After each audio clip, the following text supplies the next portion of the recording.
Okay, so it's review time for the game versus Fulham.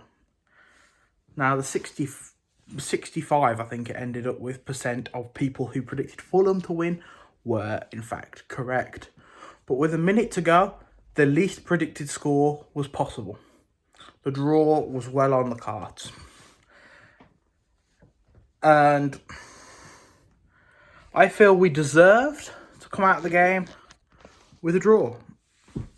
At least, in my eyes. And possibly more. But we'll talk about that throughout this video, won't we? So, looking at the first half, it's awkward to say it, but 20% possession in the first half. But I still feel like we dominated that first half.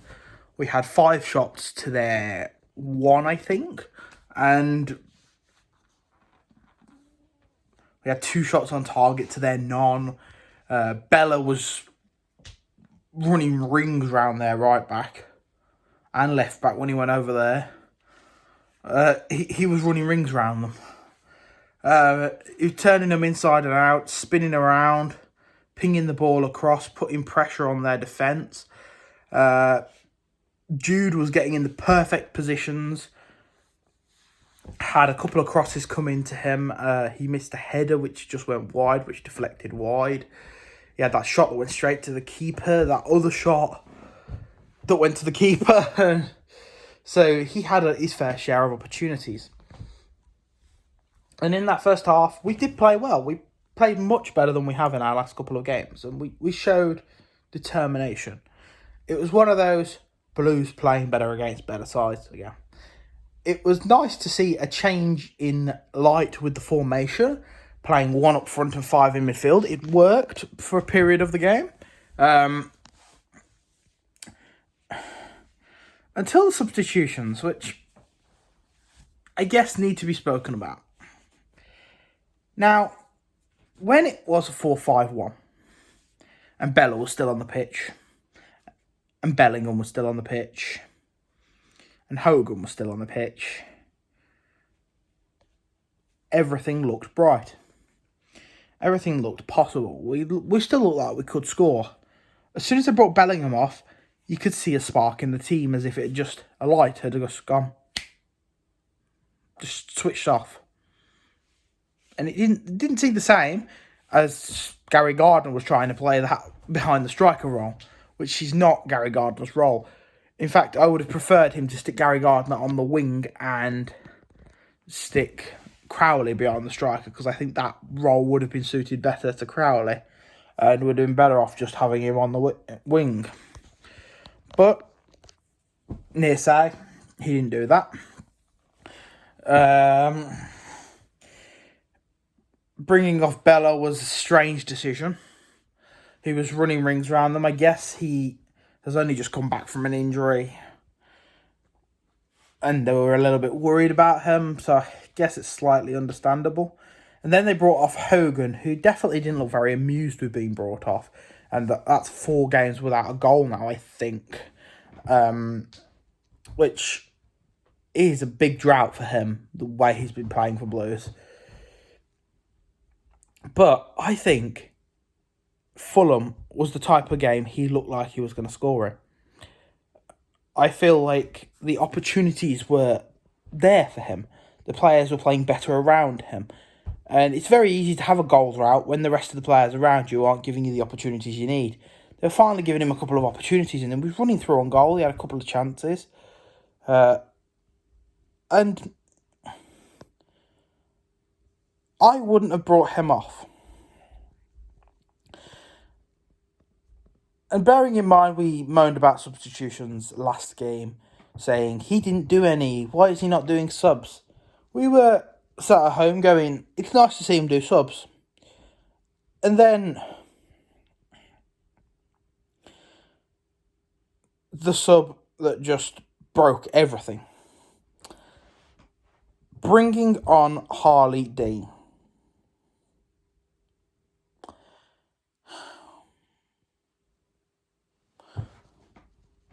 Harley Dean was not the man for the moment, in my eyes. You changed a formation that was working perfectly fine to 5 at the back, 4 in midfield and 1 up front. Duke lost any support behind him, so he wasn't able to do anything, so he ended up playing in midfield. The midfield ended up playing at the back, so we probably had about 7 or 8 at the back at most periods of time. And then, late in the game, all it takes is one ball across and one player to finish it. You knew as soon as that cross went in, it was ending in the back of the net. Because they looked like there was Mark Roberts and Harley Dean debating who should mark him. As soon as Harley Dean came on, I was worried. I thought, you can't be going this defensively. You can't go this defensively. In a game that you're playing like this, you can't. You can't do that. Having 25 minutes of ultra defensive is just not going to work well for you.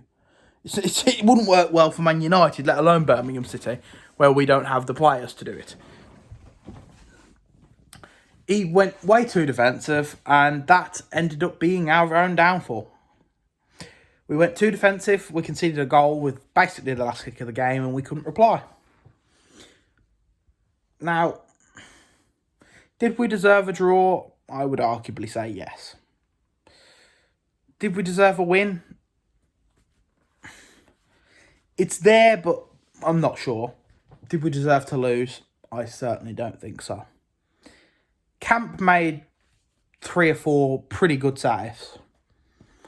He made 1 outstanding save off a rebound, so he saved it, and then it came back, and then he tipped it over the crossbar from that one player's shot. It was an outstanding save. But Fulham were not brilliant. They played Reed up front, and Reed just was not doing the same runs as Mitrovic would have done. And he wasn't the same kind of player, but they were trying to still play the same way. And that ended up being their downfall from the game, was they were trying to play a style with a player who doesn't play that style. And they were still trying to do it, but it didn't work. But they ended up passing the ball into Anwar, and Anwar put it in. So hugely disappointing to lose that game. Devastating blow, in reality. A point could have been huge. It would have given us a bit more confidence of we've beaten our way out of a battle where we were just conceding 3 goals, which is good. We didn't deserve to lose, and we would have got a draw. Getting a point could have pushed us on, pushed us past that 50, and hopefully we could have won a couple of games, but we're still stuck on 49. We're now 5 points behind the relegation places, and pressure is beginning to show. Cracks are beginning to show in the team, and you've got some worried people. But at the end of the day, that's Blues for you. Now, we have the Wigan 12-point deduction, which was confirmed as of yesterday. Now, I don't know what I can say about that at this point. They say if they go down already, that they'd get a 12-point deduction next season.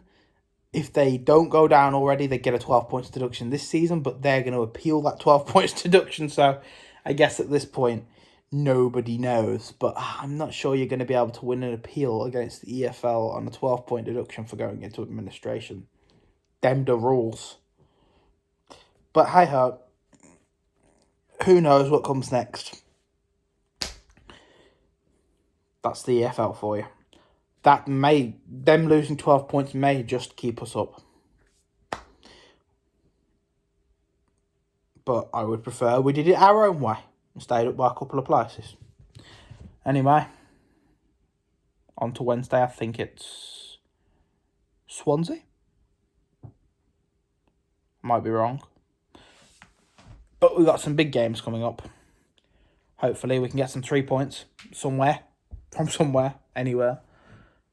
And, well, it's the next day and Pep's still in a job, so he didn't get the sack like we thought we might. Anyway, keep right on. Thank you for all the support. Still getting more subscribers as we're going on, day by day. Keep right on. See you in the next match prediction or review.